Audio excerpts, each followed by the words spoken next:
Okay.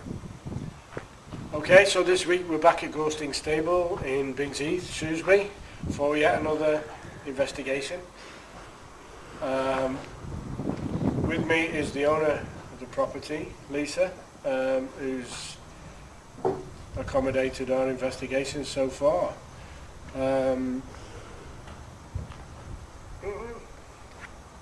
Lisa, can you give us some idea of the history of the place? Sorry, Well, I bought it 8 years ago off a lady called Anne Edwards. It was just used as like a haylage field and to keep horses on. She used to rent it out to Sheila Crow, which is the local racing horse dealer. And I just plonked some stables on it and bought some more horses, more than what I should have done really. But it's now a private livery yard with 4 liveries and 9 horses owned by myself on the top of that. okay. There's been a number of, prior to us investigating here, there's been a number of strange occurrences, which we could possibly consider as paranormal. Yes, the most vivid one in my mind was on the 11th of November 2007, year after I bought the property, and I was fixing the fence because the colt had got in with the mare and they should be separated at the age of what the colt was.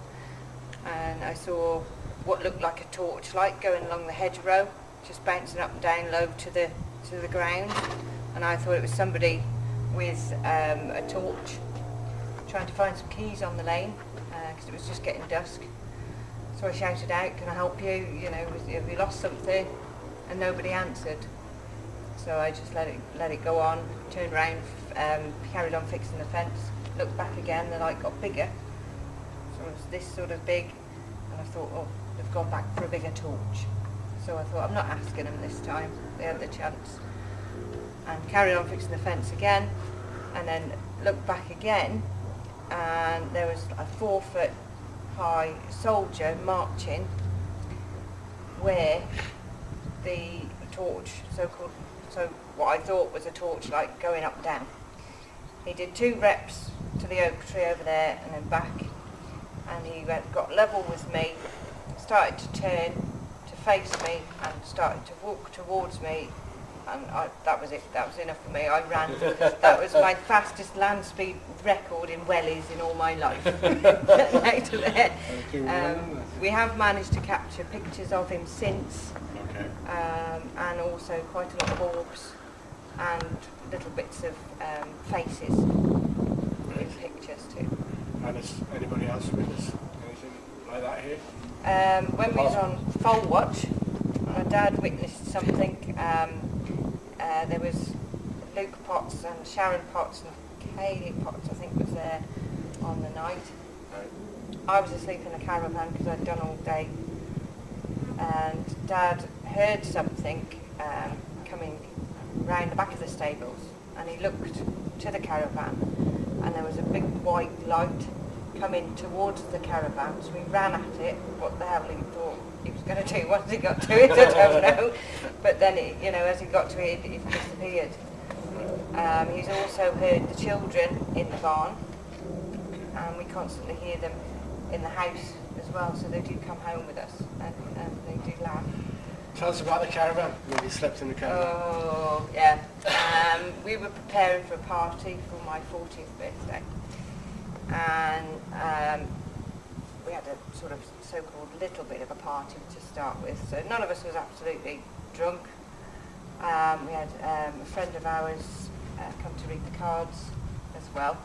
Right. So Kaylee saw something earlier in the night, but she didn't tell me because she knew I was stopping there by myself. Right. So sort of everybody went home and I went to bed, and it was about, I think it was about 3 o'clock in the morning. Right. Got a feeling that somebody was watching me, and I was facing towards the end of the caravan, and I thought I had a feeling it was a woman, an older woman, staring me out, and I was like, do I turn, do I not turn? And I thought, no, just go away, just go away, just go away. And it felt like ages, but it must have only been for about 2-3 minutes. I didn't turn, I just waited for the feeling to go, because I was on my own. And she was right by the door, so I couldn't run out and go. So frankly, I haven't stopped here since. No. Oh dear. Do you think, I mean, in light of what you've seen and what you've felt, do you think there's anything a little more sinister here, a darker energy here that's...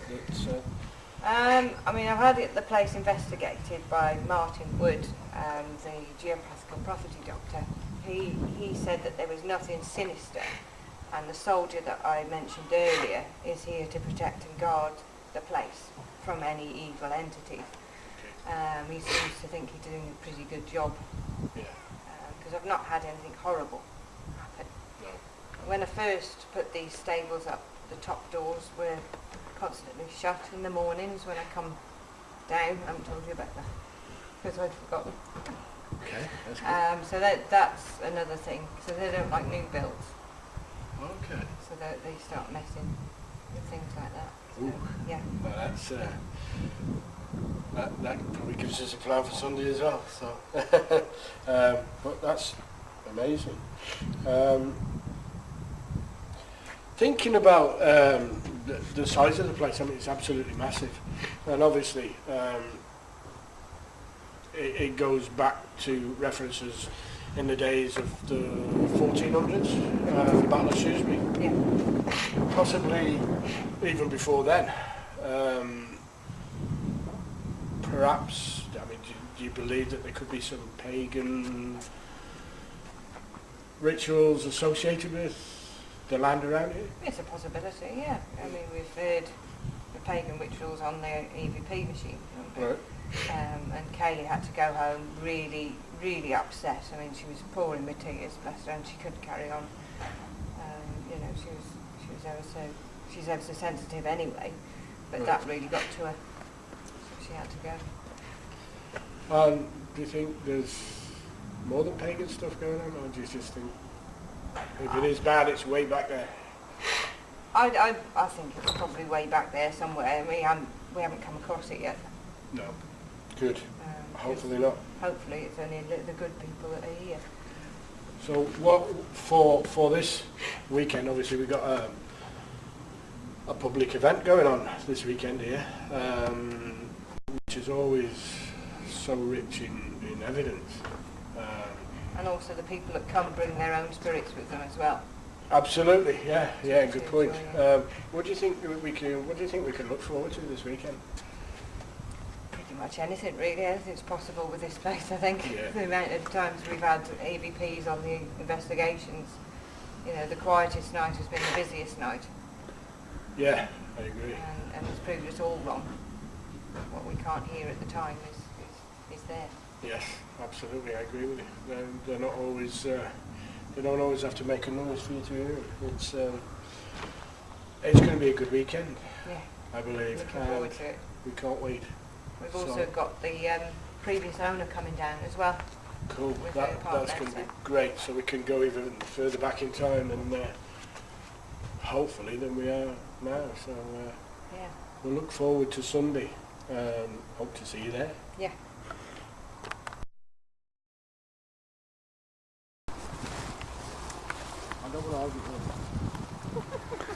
What argue?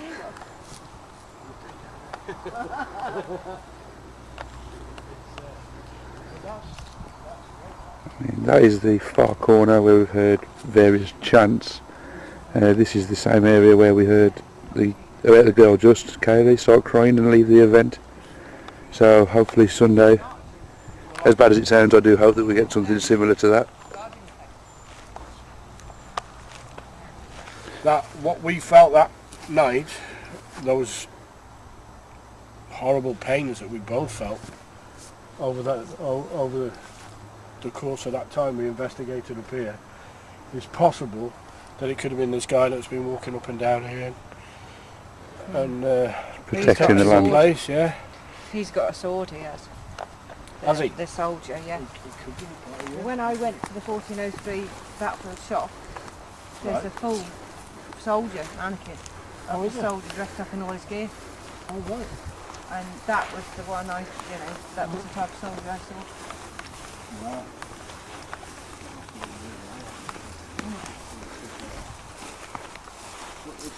This is. I remember standing here, and I think it's on one of our EVPs that we posted. I was stood against here, and Sophie said to me, "Be careful of that, Dad. There's spiders on there." That's it, yeah. And then we got that EVP saying, "Watch it, watch them." Yeah. Well, his which face, is enough. his eyes was here Okay. on the gate, and his nose was there. So he's only a short. He's small. He's small, but Was he you full could body? only Was he see full body? to there Ah, right. Okay. because So the ground level was lower then. yes, yeah, exactly. So he would have So, been. which indicates that it's possibly a residual haunted. Yeah. Which means he's going to go nowhere but up and down here. So he wouldn't have followed you anyway. No. Well, you don't know, do you? But it's always worth running, isn't it? Yeah. If you're not If in sure. doubt, quick run. But, Sunday's going to be immense. You know, we haven't touched this place for quite a while. I think they'll probably be invited to speak to us, to be honest. I hope so, yeah. I hope it's lively this weekend, especially for the people that's coming along, but especially for the viewers on YouTube and on Facebook. Let's see what we catch this weekend, and Used to a good I night. can't wait. Let's get on with it. Hey, shop treat them, don't they? No. He's in here, these. Yeah. Isn't he? We went under it, yeah? I was there, because there's the bush that I've got. This is the bush that was in the picture. Here, buddy. Oh, he's here. Yeah, I'm here, because there's the bush, look. I'm here, the shadow's on that tree there. Yeah, that's it, yeah. So where was the picture taken from? These weren't hanging then, these have dropped.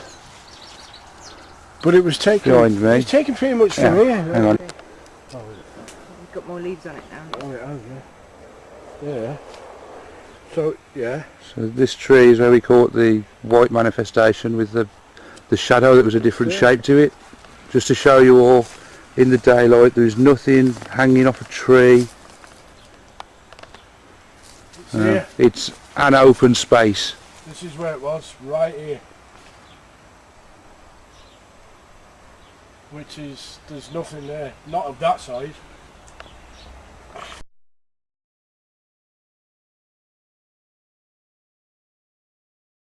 If we just bring this into play, that's a tree. And then that is massive. That is just too big to be. You can also Big to be a leaf, isn't you it? can all see it there with its own shadow. That is the same tree. And that is exactly right there. So that is gone. That makes me go cold seeing it in the daytime. Oh, hang on. Certainly a manipulation or something. Look, when I blow it up there, Yeah, there's a face. there is. There is a face. There is a face. Look at that. It's Elvis. No, there is a face in it. You see it? And I've not really looked that closely before.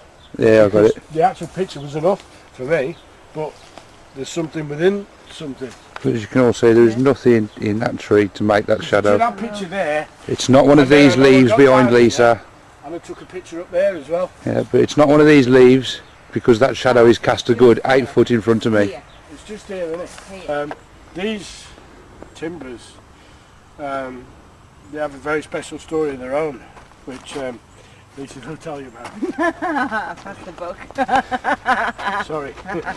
When we was building the school, we had to resource some timber, obviously, to keep the surface in.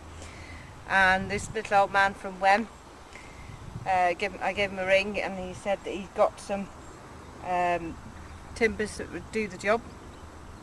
But he didn't tell me that they were involved in a house fire previously.